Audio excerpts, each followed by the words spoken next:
Hello दोस्तों, कैसे हैं आप सब। स्वागत है आप सभी का कॉमिक वर्ल्ड चैनल पर। तो चलिए दोस्तों शुरू करते हैं मनोज कॉमिक्स में भूत प्रेत और तंत्र मंत्र सीरीज की अगली कॉमिक्स कटा हुआ सिर।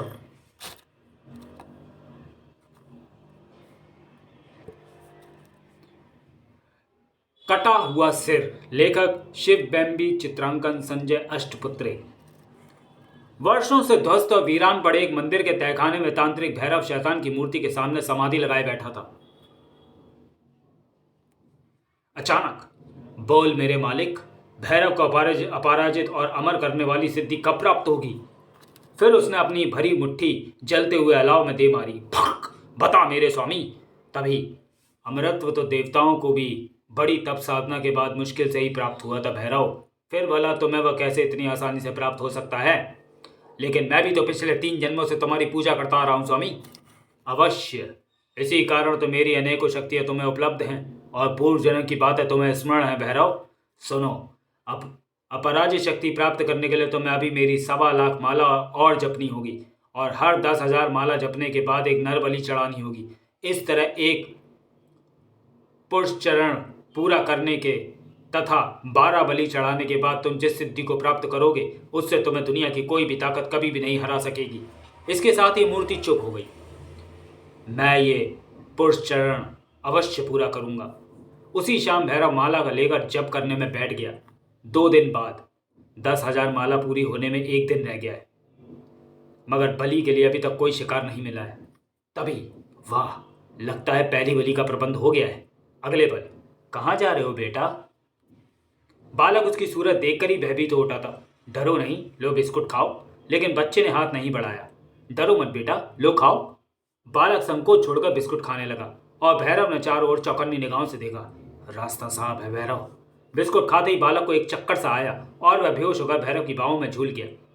एक बार फिर से चारों तरफ देखने के बाद भैरव ने बड़ी फुर्ती से उसे एक बोरी में ठूंस सा लिया और मुझे जल्दी यहां से निकल चलना चाहिए।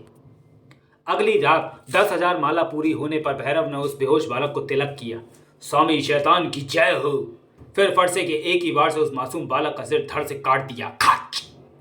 और फिर भैरव की ओर से पहली नरबली स्वीकार करो मालिक। भैरव ने खून से भरा खप्पर मूर्ति के आगे रख दिया। फिर उसने बालक का कटा हुआ सिर तथा धड़ कोने में पड़ी बोरी में डाला और बोरी का मुंह बांधने के बाद मूर्ति के पास पहुंचा। अपने पुजारी को अपना प्रसाद पाने की आज्ञा दो मालिक। जय स्वामी शैतान की। और फिर वह खप्पर में भरा खून पीने लगा। थोड़ी देर बाद ही रात के अंधेरे में बोरी को उठाए एक ओर को बढ़ा जा रहा था। अगले दिन बालक का कटा हुआ सिर और धड़ पुलिस के लिए सरदर्दी बना हुआ था। मैं यहां से गुजर रहा था साहब कि अचानक मेरी निगाह इधर पड़ी और मैं आपके पास सूचना देने चला आया। कटे हुए सर और धड़ के पास रक्त की एक भी बूंद रगा ना मिलना यह साबित करता है कि हत्या किसी अन्य स्थान पर करने के पश्चात ही शव को यहाँ फेंका गया है। लाश का पंचनामा भरकर उसे पोस्टमार्टम के लिए भिजवा दिया गया। हालांकि उस बालक के माता पिता के बारे में तो पुलिस को मालूम हो गया था, लेकिन उनसे पूछताछ करने में बहुत प्रयत्न करने के बावजूद भी पुलिस उस बालक की हत्या का रहस्य व हत्यारे का कोई सुराग न लगा सकी थी। आखिर उस मासूम बालक की इतनी निर्मम हत्या किसने और क्यों की। इसके कुछ दिनों बाद की एक रात, अंडे और ब्रेड लेकर जल्दी आना रूबी, वरना मैं तेरा ही ऑमलेट बना दूंगा। तुम चिंता मत करो विक्रम, मैं ये गया और वो आया। और रूबी कॉलेज हॉस्टल से थोड़ी दूर पर बसी एक बस्ती की ओर जाने वाले रास्ते पर बढ़ गया, जबकि उससे कुछ ही दूर पर एक पेड़ की आड़ में खड़े तांत्रिक भैरव की लाल सुर्ख आंखें बराबर उसे घूरे जा रही थीं। और फिर जैसे ही रूबी उस पेड़ के पास से गुजरा, कोई आहट सुनकर चौंक उठा। कौन? फिर जैसे ही उसने पलटकर पीछे देखना चाहा, था इससे पहले कि वो जोर से चीख पाता, था। अगले दिन रूबी की कटे हुए सिर तथा धड़ वाली लाश कूड़े के एक ढेर पर पुलिस के पहुंचने की प्रतीक्षा कर रही थी। उफ, हत्यारे ने न जाने किस बेचारे की बेरहमी से हत्या की है। कोई पुलिस को फोन करो। पुलिस को फोन कर दिया है, वह आने वाली है। पुलिस अभी रूबी के हत्यारे को ढूंढ भी नहीं पाई थी कि लगभग 1 सप्ताह बाद ही एक जगह उसी हालत में विक्रम का शव मिला। हत्यारा कितनी बेरहमी से हत्या पर हत्या करता जा रहा है और पुलिस चैन की नींद सो रही है। पुलिस चैन से नहीं बैठी है भाई। हत्यारा कोई बहुत ही चालाक आदमी है जिसका अभी तक कोई सुराग नहीं लग पाया है। लेकिन बकरे की माँ कब तक खैर मनाएगी। एक दिन कानून उसकी गर्दन नाप कर ही छोड़ेगा। अखबारों में और जनता में हत्याओं पर बहुत तीखी प्रतिक्रियाएं हुई थी। डेली न्यूज शहर में एक के बाद एक करके 3 हत्याएं, तीनों लाशें कटे हुए सिर और धड़ समेत मिली। पुलिस कुंभकर्ण की नींद सो रही है। दिल्ली में बम विस्फोट में 10 मरे। फिर एक हत्या।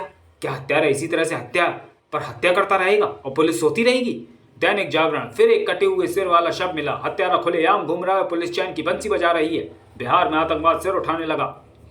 लगता है पुलिस हत्यारे को कभी नहीं पकड़ पाएगी।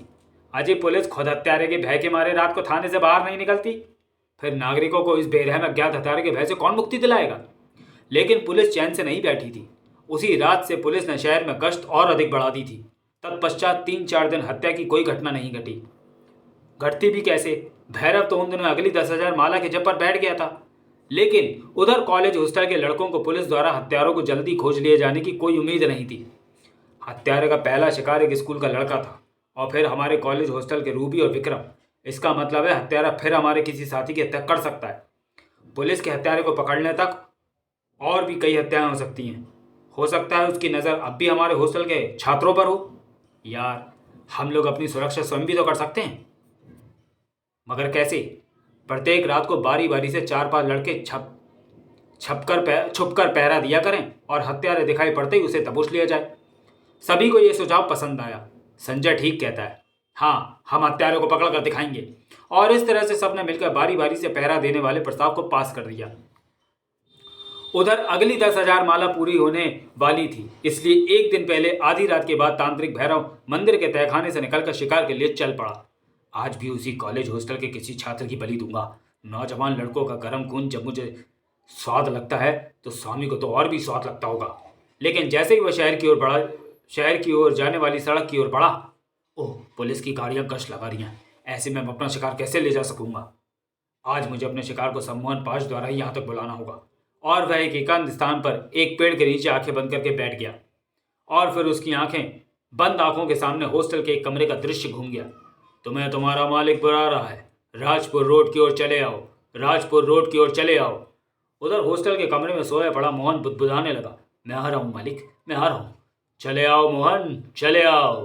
फिर वह उठकर बेड से उतरा और द्वार की ओर बढ़ा। मैं आ रहा हूँ मालिक।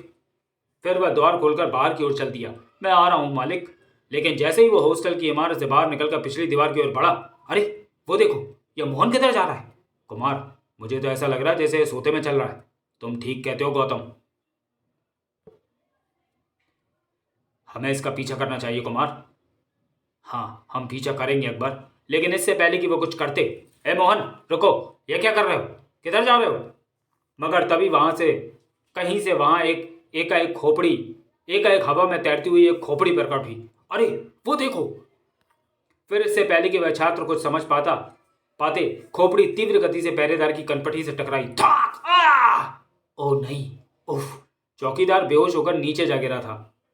तब तक मोहन दीवार की दूसरी ओर कूद गया था। थप! इसके साथ ही वह खोपड़ी भी गायब हो गई। अरे वह तो हाथ से निकल गया। अभी हाथ से गया कहाँ है? चलो दीवार फांदो, पीछा करो उसका। अगले ही पल वे सब तेजी से उस दीवार की ओर लपके और शीघ्र ही वह जा रहा है मोहन, हमें उसे रोकना चाहिए। थप! अगर खोपड़ी का शिकार होना है तो उसे अवश्य रोक कर देख लो। नहीं, हमें उसे रोकना नहीं है। हम उसका पीछा करते हुए उस अज्ञात हत्यारे तक पहुंच सकते हैं। और वे मोहन का पीछा करने लगे। मोहन का पीछा करते हुए राजपुर रोड पर पहुंचे। अरे वह तो उधर मैदान की ओर जा रहा है। ओह वो देखो, वही हत्यारा होगा। बिना आहट किए दूसरी ओर से उसके पीछे पहुंचो। अगले क्षण वह धड़कते दिलों से दूसरी ओर से बिना कोई आहट किए मगर तेजी से भैरव की पीठ की ओर बढ़ने लगे और जल्दी ही वह उस पेड़ के पीछे पहुंचकर अपनी सांसें रोककर खड़े हो गए। तुम आ गए मोहन? हाँ मालिक। अपना सर नीचे झुकाओ मोहन। जो आज्ञा मालिक। और मोहन ने जैसे ही अपना सिर नीचे झुकाया, ठाक! चिमटे के एक ही वार से मोहन बेहोश होकर नीचे गिर पड़ा था। हा हा हा हा! तू खुशकिस्मत है मोहन, जो स्वामी शैतान के लिए बलि पर चढ़ने जा रहा है। तेरा गर्म खून पीकर मेरा स्वामी प्रसन्न होगा और इस तरह भैरव और शक्तिशाली हो जाएगा। अगले ही पल भैरव बेहोश मोहन को उठाने के लिए झुका। इसका गर्म खून मुझे भी बहुत शक्ति प्रदान करेगा। इसी बीच उन पांचों में आंखों ही आंखों में इशारा हुआ, अटैक! और अगले ही क्षण वह पांचों एक साथ भैरव पर टूट पड़े। पांचों द्वारा एक साथ किए गए सशक्त वारों ने भैरव को बेहोश कर दिया। मोहन इसी धूर्तांत्रिक के संबंध से ही यहां तक खिंचा चला आया था। आप समझ में आया कि अचानक ही वह खोपड़ी प्रकट होकर चौकीदार को कैसे बेहोश कर गई थी। वह सब भी इसी धूर्तांत्रिक का करिश्मा था। वो तो ठीक है, मगर अब इस धूर्त और हत्यारे तांत्रिक का क्या किया जाए? इसमें सोचना क्या है? इसे तुरंत पुलिस के हवाले कर देना चाहिए। बेकार है, पुलिस इसे शायद ही फांसी के तख्ते तक पहुंचा पाए, और यदि ये किसी तरह जिंदा बच गया तो ये शायद ही हम में से किसी को जिंदा छोड़े, क्योंकि यह शैतानी ताकत का मालिक है। और वैसे भी इसके मुंह को इंसान के रक्त का स्वाद पड़ गया है, जो इसकी मौत के साथ ही जा सकता है। मेरे विचार से तो हमें इस दरिंदे को इसी समय ज़मीन में जिंदा गाड़ देना चाहिए। नहीं अकबर, जिंदा गाड़ने पर यह अपनी शैतानी ताकत के बल पर फिर जिंदा होकर बाहर निकल आएगा। सुनो, इसका भी इलाज है। क्या? यदि इसे धरती में गाड़कर इसका सिर काट दिया जाए तो कैसा रहेगा? Wonderful, good. फिर देर क्यों करते हो, चलो गड्ढा खोदो। और वह पांचों फरसों और लाठियों की सहायता से वहीं गड्ढा खोदने लगे। ठाक ठक ठाक ठक।